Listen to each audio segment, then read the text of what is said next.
Good morning, everyone. I'm Nicola and I lead the Global Sustainable Sourcing team at McDonald, and I also have the privilege to chair the European Roundtable for Beef Sustainability, which is celebrating its official launch today. First, I wanted to start by giving you a little insight into me. So I was lucky enough to spend many of my childhood years living in Belize in Central America, where I had the pleasure to spend my weekends snorkeling in the second largest barrier reef in the world and learning to horse ride in the rainforest. I was privileged to have been exposed firsthand to the beauty of some of the most biodiverse ecosystems on the planet, which is probably a big reason why I find myself today in a sustainability role. I'm also a big animal lover, and at the age of 18 was firmly convinced that a career as a veterinary surgeon was the one for me. So off I went to become a vet, which, as you can see from the picture in the middle, was certainly not a glamorous training course. It wasn't until the later years in my degree, however, that I realised that in addition to my passion for animal welfare, there were also some very significant environmental challenges occurring that I felt compelled to do something about. So after I qualified, I decided to pursue a career in sustainability at McDonald's. And I firmly believe that agriculture, as the largest land steward on the planet, has a significant opportunity to address some of the most urgent challenges of our time. So the European Roundtable for Beef Sustainability is a multi-stakeholder platform focused on beef sustainability across the European region and across the value chain. Although we're just launching the ERBS today, our journey actually began back in 2011 when we established a beef industry group under the banner of the SAI platform. Since that time, we've recognised the importance of being a multi-stakeholder initiative and have decided to broaden our membership and become a roundtable. The ERBS aims to accelerate the delivery of meaningful sustainability progress across the beef value chain, and also to provide a credible platform to help communicate the responsible approach the sector is taking to sustainability. As you've heard already from Nicola, the ERBS is a rather unique roundtable in that it represents multiple countries across Europe. It's a region with very diverse production systems and climates, and we recognise that there is certainly not a one-size-fits-all to beef sustainability in Europe.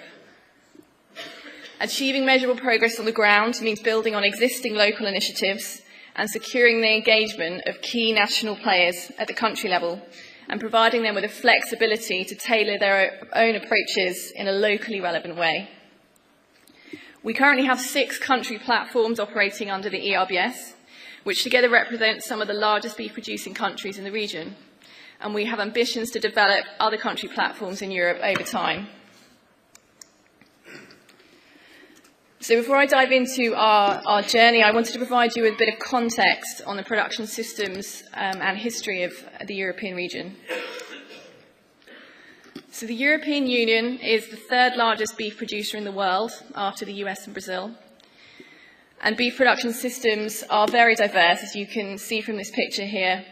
So for countries in the west, like Ireland, which, as you've heard, with their high rainfall, have predominantly grass-based systems, to more cereal-based systems in the southern and eastern parts of Europe. Average farm size also varies considerably. So in Italy, the average farm size from a beef perspective can range between 500 to 2,000 head of cattle. 60 cows is the average for France, and in Poland the average is 14.5, and I'm told the half of the cow there is very important.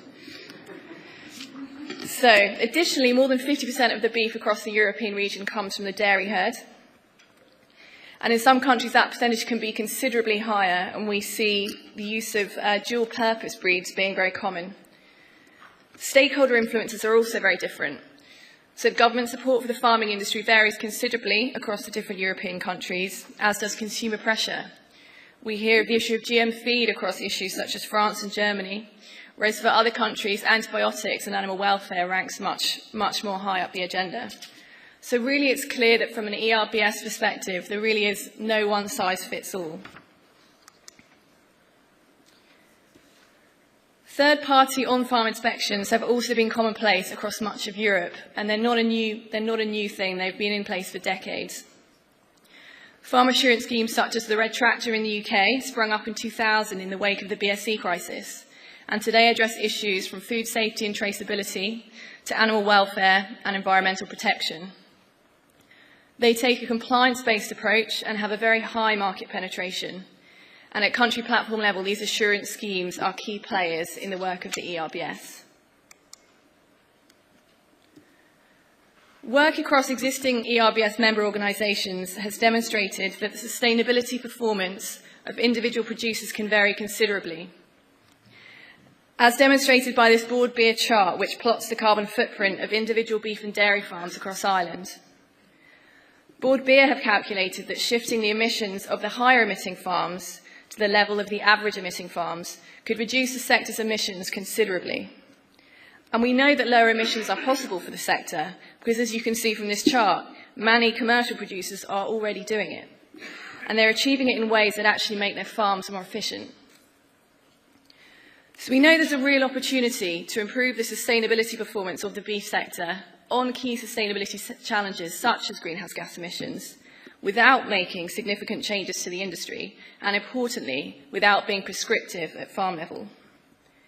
This is why the ERBS is focused on measurable outcomes rather than specific practices, and views sustainability as a journey of continuous improvement, not an end destination. We believe beef sustainability is an inclusive concept for all participants and at all stages of the beef value chain. So having set the scene, I now want to share with you the journey that the group has been on over the years to get to where we are today and some of the key learnings.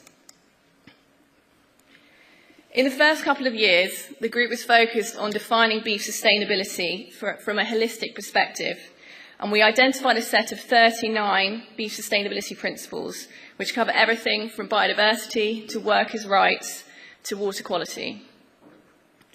At that point, we decided to take a step back, and we came to the conclusion that whilst all of these 39 issues are very important to beef sustainability, if we really want to achieve measurable progress on the ground and at European scale, we really need to focus on a handful of issues.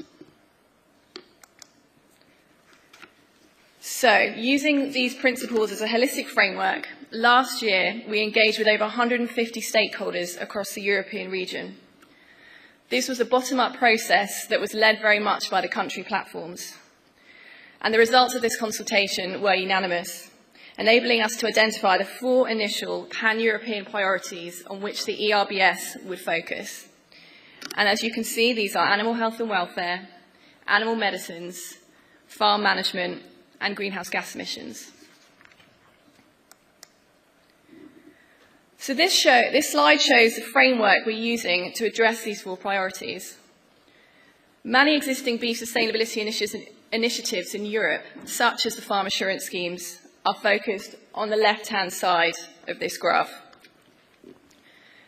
at the inputs and activity level. And these enable clear instructions to be given to farmers of what a scheme expects to be done on farm and facilitates the traditional pass-fail audit process. An example of this would be herd health planning. Many farm assurance schemes in Europe require that a farm has a herd health plan as part of passing their audit. And this could be considered an input, and it may lead to a number of activities on the farm, such as vaccination. And traditionally, across all commodities, this is where a lot of sustainability initiatives stop.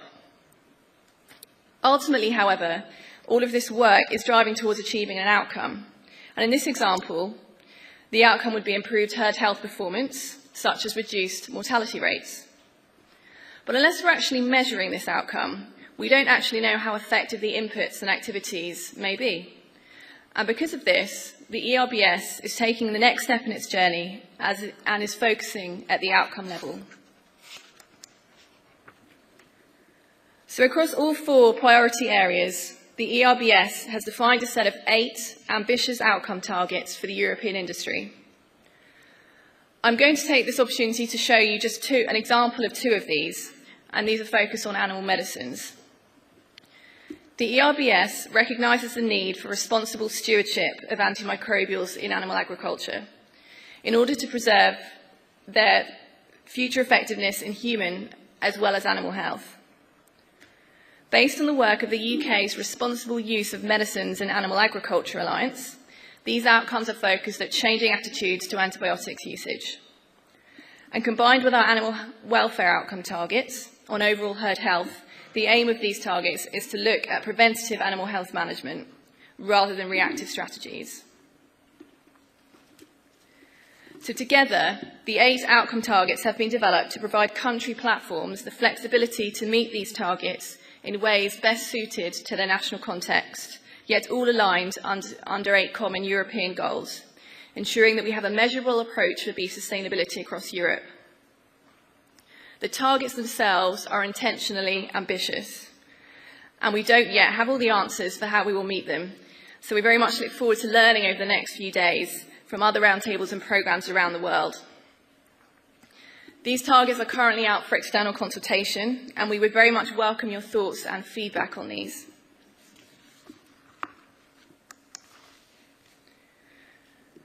So we're really excited to be taking the next step in our journey by launching the ERBS today and our outcome targets.